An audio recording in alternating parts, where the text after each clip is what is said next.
Hi అండి. Welcome to my channel Anu money vlogs 143. నేను మంగళగౌరి వ్రతం చేసుకున్నాను కదా! అది ఫుల్ వీడియో లింక్ పెడతానన్నాను. పెట్టలేకపోయాను. ఫస్ట్ అందరికైతే సారీ. నేను ఇంకా చిన్న పాపతో అవ్వలేదు. అలాగే నైట్ ఇంకా మళ్ళీ దీపారాధన చేసుకొని పీఠం కదిలించేటప్పటికి ఇంక చాలా లేట్ అయిపోయింది. అందువల్లనే ఇంక నేను చేయలేకపోయాను. నెక్స్ట్ అయితే ఇప్పుడు ఇంకా ఏం చెప్పకుండా డైరెక్ట్‌గా పూజ గురించి చెప్తాను. నా వీడియో నచ్చినట్లయితే ఖచ్చితంగా ఒక లైక్ ఇవ్వండి. ఇంకా మన ఛానల్ ఎవరైనా సబ్స్క్రైబ్ చేసుకోకపోతే సబ్స్క్రైబ్ చేసుకోండి. అలాగే మమ్మల్ని సపోర్ట్ చేస్తూ ఉండండి. ఇంకా వీడియో ఏంటంటే ఫస్ట్ నేను నిన్న ఉదయాన్నే లేసి 2 గంటలకు లేసాను. ఇంక చిన్న పాప, పెద్ద పాప లేసి ఇంకా అల్లరి చేస్తారని మార్నింగ్ 2 గంటలకు లేసి ఇల్లులన్నీ క్లీన్ చేసుకొని, ద్వారాలకు గూడా బొట్లు పెట్టుకొని, తర్వాత ఏంటంటే దేవుడి సమలు కడుక్కొని, పొయ్యి కడుక్కొని, బయట ముగ్గేసుకొని అంతా ఫస్ట్ అమ్మవారికైతే 3 రకాల ప్రసాదాలు రెడీ చేశాను. ఫస్టు సేమ్యా పాయసం చేశాను. తర్వాత గుగ్గులు తాలింపు పెట్టాను. తర్వాత ఏంటంటే పులిహోర చేసుకున్నాను. ఈ 3 రకాల ప్రసాదాలు అయిపోయిన తర్వాత ఇంకా ఫస్ట్ అమ్మవారికి వాయనం రెడీ చేసుకున్నాను. ముగ్గురు ముత్తైదులు పిలిచాను. వాళ్ళకి వాయనం రెడీ చేశాను. అమ్మవారికి తాంబూలం రెడీ చేసుకున్నాను. అలాగే కలశం రెడీ చేసుకున్నాను. నెక్స్ట్ ఫస్ట్ దేవుడు అరుగంతా క్లీన్ చేసుకుని, ఆ దేవుడి పటాలకు బొట్లు పెట్టేసి ఇంకా కింద అక్కడే నీట్‌గా వాటర్ పోసి క్లీన్ చేసుకొని, మనం పీఠం పెట్టే దగ్గర కింద ముగ్గేసుకొని, పసుపు రాసుకొని ముగ్గేసుకుంటే చాలా మంచిది.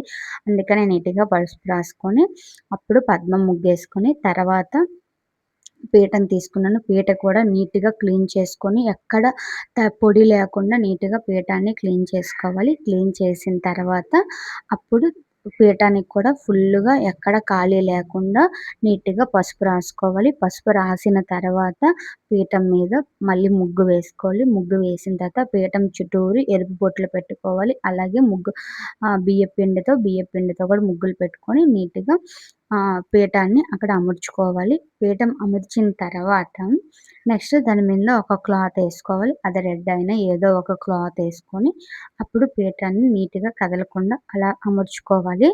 అమర్చిన తర్వాత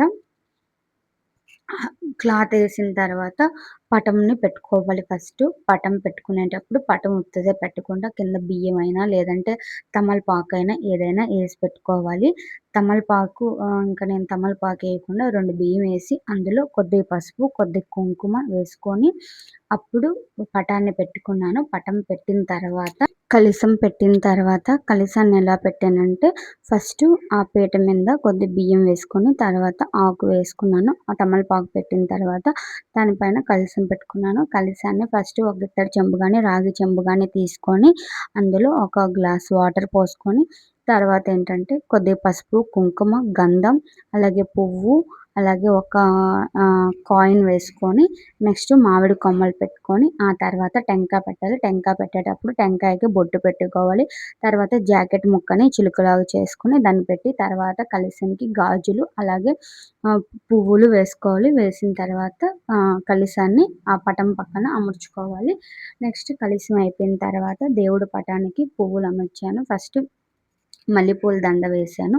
మల్లెపూల దండ వేసిన తర్వాత లాస్ట్ టైం నా దగ్గర తీసుకున్న గాజుల మాల ఉంది. నేను వరలక్ష్మి వ్రతంకి తీసుకున్నాను. ఆ గాజుల మాల గౌరీదేవి అమ్మవారు కదా అని చెప్పి పటానికి గాజుల మాల వేశాను. అలాగే పైన రోజా పువ్వు పెట్టుకొని అలా దేవుడి పటానికి పువ్వులు, గాజుల మాల అమర్చుకున్నాను. నెక్స్ట్ ఏంటంటే వినాయకుడు, మనం పసుపుతో చేసుకునే వినాయకుడు ఉంటుంది కదా! ఫస్ట్ ప్లేట్ పెట్టుకొని 3 పిడుకులుగా 3 సార్లు బియ్యం వేసుకున్నాను ప్లేట్‌లో. వేసిన తర్వాత ఒక తమలపాకు తీసుకొని దానికి పసుపు, కుంకుమ, బొట్టు పెట్టుకున్నాను.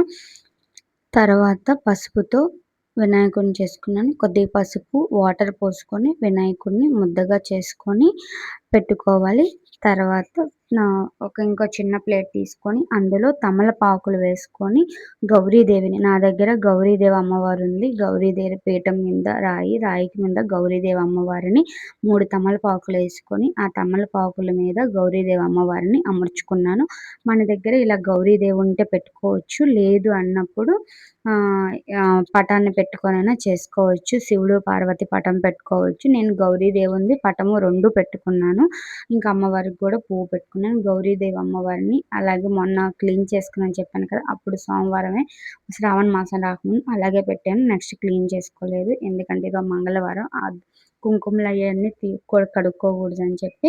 నెక్స్ట్ ఇలా 2 పక్కన ప్రమిదలు పెడతానని బియ్యం వేసి, బియ్యంలో కొద్దిగా పసుపు, కుంకుమ వేసుకొని ఇలా పసుపు, కుంకుమ వేసిన తర్వాత అటు ఇటు 2 తమలపాకులేసి, తమలపాకుల మీద కామాక్షి దీపం ప్రమిదలు పెట్టుకున్నాను. పెట్టిన తర్వాత అందులో మట్టి ప్రమిదలు పెట్టిన తర్వాత నెయ్యి పోసుకుంటానని ముందుగానంటే మళ్ళీ ఏవైనా తగిలి పడిపోద్ది దీపం అని చెప్పేసి ఇంకా వినాయకుడిని ఫస్ట్ తమలపాకు మీద పెట్టుకున్నాను.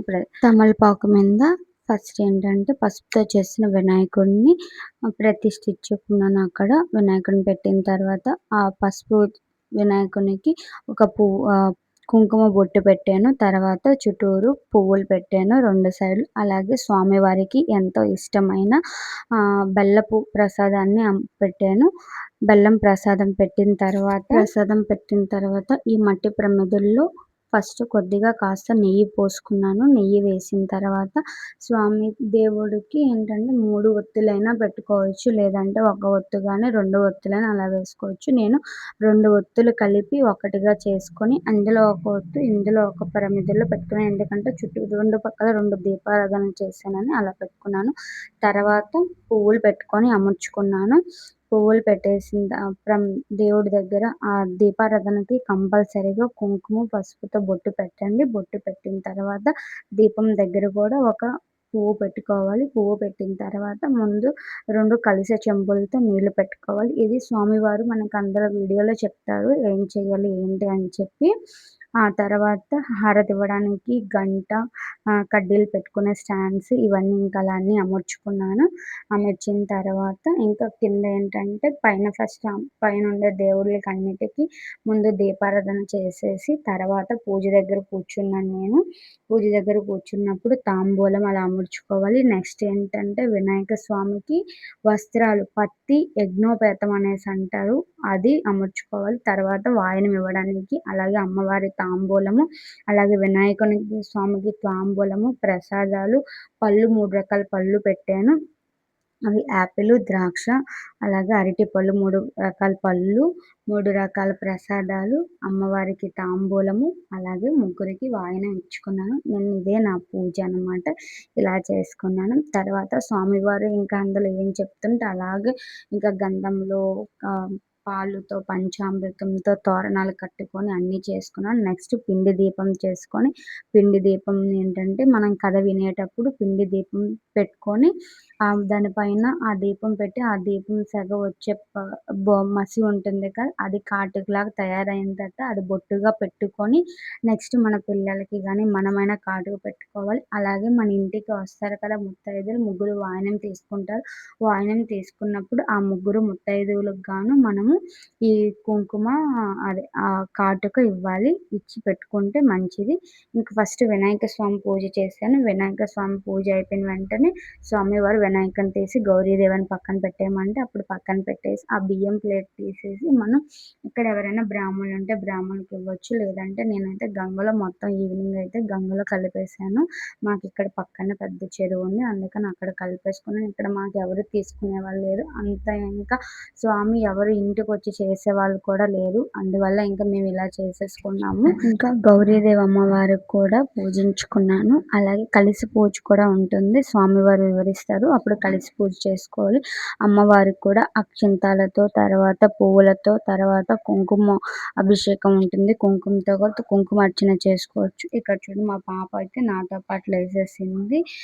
అసలు ఎప్పుడు 8 వరకు నిద్ర లేదు. అలాంటిది 6 గంటలకే లేసేసి ఇంకా నాతో పాటు పూజ కాడ స్నానం చేసి కూర్చుంది. ఇంక నేను రెడీ చేయలేదు. అప్పటికే పూజ లేట్ అయిపోయింది. మళ్ళీ చిన్న పాప లేసేస్తుంది అని చెప్పి నెక్స్ట్ ఇంకా పూజ అంతా కంప్లీట్ అయ్యాక ఇలా టెంకాయ కొట్టుకొని అమ్మవారి తర్వాత నెక్స్ట్ ఫస్ట్ ఒక వాటర్ తీసుకొని మొత్తం ప్రసాదాల మీద అంతా వాటర్ జల్లుకొని కొద్దిగా ఆ తర్వాత పువ్వు ఒకటి చేతిలో పెట్టుకొని అమ్మవారికి ప్రసాదాలు, తాంబూలము అన్నీ చూపించాలి. పళ్ళు అన్నీ చూపించేసిన తర్వాత తీసుకొని కైవత్తితో హారతి ముట్టించుకొని అమ్మవారికి హారతి ఇచ్చేసి తర్వాత పైకి లేసి 3 ప్రదక్షిణలు చేసుకొని తర్వాత సాష్టాంగ దండం పెట్టుకున్న తర్వాత ఏంటంటే ఇంకా మళ్ళీ కూర్చొని ఇంకా పాపకి అందరికీ మనం కుంకుమ అర్చన చేసాం కదా, ఆ కుంకాన్ని మొహానికి పెట్టుకొని అలాగే ఆ కాటుకని కళ్ళకు పెట్టుకొని బొట్టుగా పెట్టుకున్నాను. పెట్టిన తర్వాత పిండి దీపాన్ని వెలిగించుకొని ఇంకా గరిటె పెట్టుకొని ఆ